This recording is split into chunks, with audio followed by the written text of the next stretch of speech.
Hey guys, Kyle the Death Knight of Anime here, bringing you my review of One Piece chapter 971. So, to start off, this chapter did something very, very interesting with Orochi. Because, in many respects, it showed, on one hand, this chapter showed the sheer level of his depravity and contempt for not just Odin and the Kozuki clan, but the entire country as a whole. Like from Shinobu herself, like pretty much said it herself.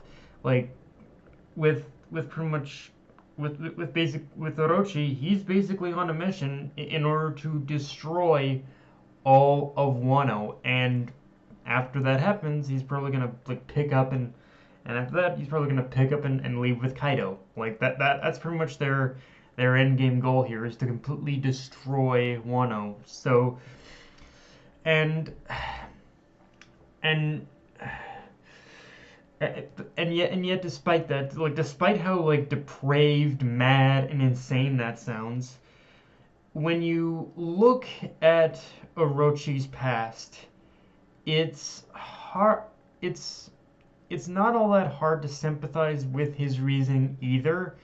In fact, I'd go so far as to say Orochi's backstory feels like a more refined version of Doflamingo's in the sense where yes, Orochi's grandfather committed a crime, but by the same token, that doesn't mean the rest of the family are guilty or were guilty or needed to shoulder the burden of the crime. And by giving into paranoia, the people of Wano basically created their own self-fulfilling prophecy with Orochi and the entire Kurozumi clan. If they hadn't done any of that, like if the people of Wano had not done any of that, if they had not ostracized, ridiculed, and even and feared and feared the Kurozumi clan as much as they did, then probably none of this, if very little of this, would have even happened to begin with. And and and even more so than that though is like even more so than that though it's it but to be fair, it weirdly also shows like the other side of that coin is basically how easily people can basically give into fear, and how that in itself can create its own like self-fulfilling, which in itself like shows, yeah, giving into fear can create its own self-fulfilling prophecy. Now, and don't get me wrong, I'm not saying any of what happened to Orochi even excuses Orochi's actions, as basically he's basically kind of turned into a full-blown war criminal at this point. And Orochi himself, and by that token, Orochi himself is also contributing to this. Is also contributing to that exact same self-fulfilling prophecy, by basically becoming the monster that his grandfather was. He's basically continuing the legacy of the Kurozumi clan, and he's creating his own self-fulfilling prophecy that in the end the Kozuki clan are going to defeat him in the end. So it's through this. So it's basically through all these actions, the actions of Wano, the actions of basically Kaido, the actions of freaking of the actions of the actions of basically Orochi, the actions of everyone pretty much, is that it creates a whole paradoxical scenario where all this could have been prevented through a little kindness or just a simple kind gesture. But now Orochi is basically, but now in the same sense of that basically that pretty much Doflamingo is a creation of his upbringing and his and humanity. like Orochi is essentially a creation of Wano's own making, and going off that comparison to Doflamingo, the saddest part about this is that unlike Doflamingo, who was already influenced and got pushed over the edge, Orochi didn't need to even end up like this. Orochi had a chance in order to be there was a chance in order for Orochi to be someone different, but because of his past and because of something else we're going to get into, he pretty much became the pretty much man he is today, which again is basically like he's basically self-fulfilling the prophecy at this point. He's helping us to self-fulfill the prophecy. Now, all right, so let's talk Odin, which first off is just pure badass that he's holding up the others while being boiled alive. That just shows dedication to his followers right there. But through that, but in the middle of the process of Odin being boiled alive, we also get the reveal by Shinobu that Odin's antics up to this point of him just kind of dancing butt naked through town and whatnot, and doing everything that labeled him a foolish lord, were a means to an end in order to stop Orochi's and Kaido's exploitation of the people. The weapons thing was one thing, but when he learned that people were going to be we're basically going to be sold into slavery, be sold to be slaughtered, just everything that he was going to actively pretty much kill. He was actually going to kill the citizens, and Orochi and Odin's whole thing of doing that was a means to save those people. It brings new perspective to that, as well as, but also adding to the fact that he did it also as penance for the harm that the Kozuki clan had done pretty much to the Prince Kodazumi clan. Uh, that's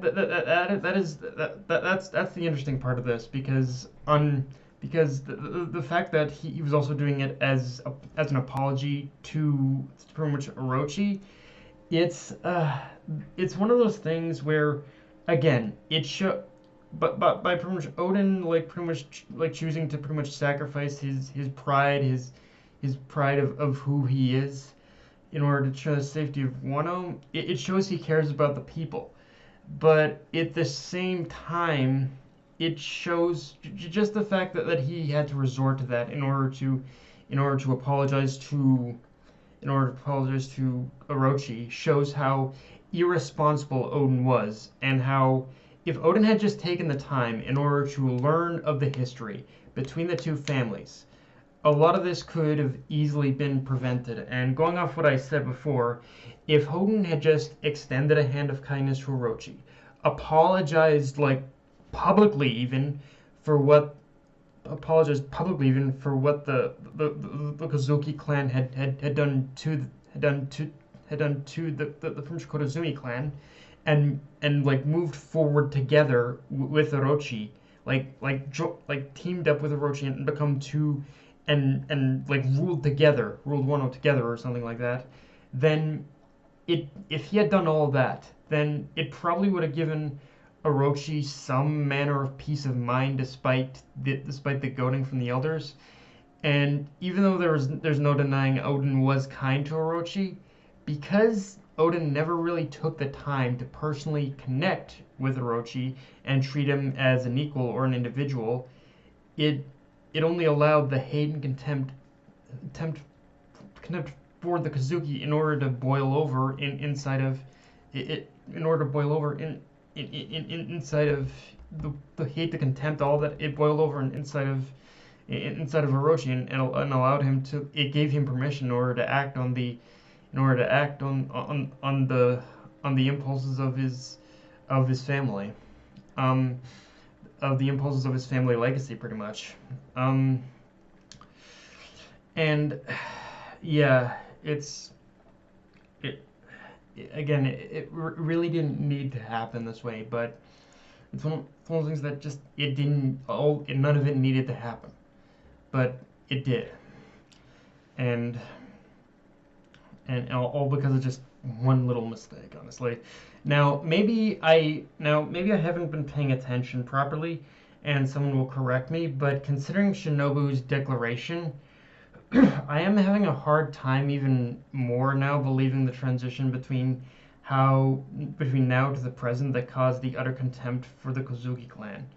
The the only thing that does make the only thing that does make sense to me is that going back to earlier moments of this arc is that Orochi either used the resources of the government to further manipulate the truth after his death, or just on the mere technical, or just on the mere technical fact that the Kinemon and the Momonosuke abandoned the country by being thrust into the future. But aside from that, there's like this weird gap of continuity missing here that's like not. It feels like that there's a bit of connective tissue missing here almost. This feels like there's a little bit of connective tissue here that bridges the gap between how the between how the between how the between the point in which like the citizens end up becoming full blown contempt for him.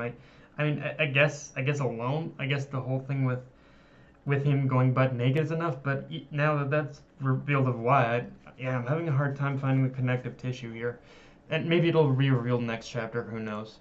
But one thing I do know, though, is that through Odin's act of holding up his vassals while being boiled in the pot, it's clear that that was enough of a selfless act in order to reinvigorate the Prim's loyalty to him among a subsection of the populace, and that's what ended up creating the loyalist movement that we see today.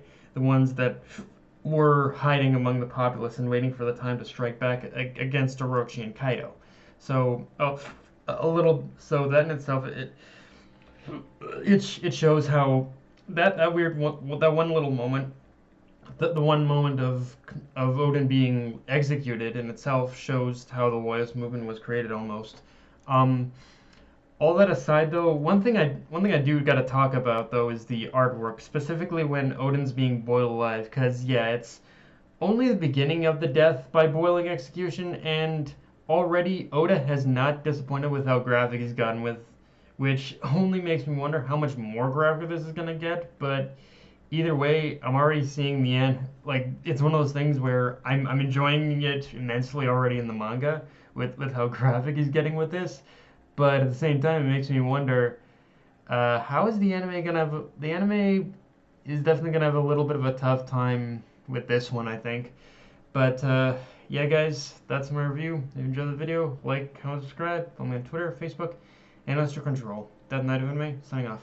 Later, guys.